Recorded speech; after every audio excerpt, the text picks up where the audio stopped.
5 जुलैला जो काही भूस्खलन झाला त्यावरून निदर्शनास येतोय की डोंगराळ पायथ्याशी आमचं जो गाव आहे तो गेली कित्येक वर्ष आहे, परंतु आता जी परिस्थिती निर्माण झाली त्याच्यावर आम्हाला एवढी भीती वाटू लागलेली आहे की एवढा पूर्ण खाली येऊन थोडक्यात आम्ही बचावलेलो आहे। आणि आता 15 ते 16 तारखेच्या दरम्यान जो काही डोंगर गावाच्या वरच्या बाजूला जो भूस्खलन झालेलं आहे त्याच्यामुळे पूर्ण लोकांच्या मनात अतिशय भीती वाटलेली आहे। लोक रात्र झोपत नाहीयेत। शिवाय कधी कुठला डोंगर खाली येईल आणि आमचा मालींसारखं प्रकरण परिस्थिती होईल याची शासनाने दखल घ्यायला पाहिजे। त्याच्या अगोदर शासनाने आमची दखल घ्यायला पाहिजे, जेणेकरून आम्हाला सुरक्षित ठिकाणी आमचं पुनर्वसन होईल। आम्ही आमची गाववाल्यांची सगळ्यांची इच्छा आहे, आमची पूर्ण मागणी आहे की शासनाला की पूर्ण आमचं पुनर्वसन व्यवस्थित स्तरी करावं। याच ठिकाणी आमचे दादा सुद्धा येऊन गेले, खासदार साहेब यांनी सुद्धा पूर्ण पाहणी केलेली आहे।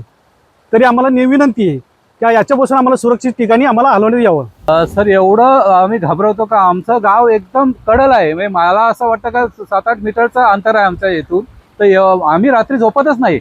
माझी आई तर 3-3, 4-4 वाजता, माझा स्वतःच भाऊ झोपत नाही, तर वरून दगडे येतात। एवढी भीतीचं वातावरण आहे तर किंवा आमच्या साईडला आप्पा आहेत, आम्ही 3-3, 4-4 वाजेवर जागेच असतो, कारण पाऊस जो चालू झालाय तो काही बंद झालेला नाहीये। पाऊस सतत आहे आणि सतत पावसामुळे जो वरती जो 15-16 त्याच्यामध्ये पाणी शिरत आहे आणि तो उत्कलन झालं तर अख्खा गाव आमचं जाईल। त्याच्यामध्ये पोकलन आलं तरी आम्ही भेटणार नाही, एवढीच बेकार परिस्थिती आमच्या गावाच्या शेजारी डोंगराची आहे।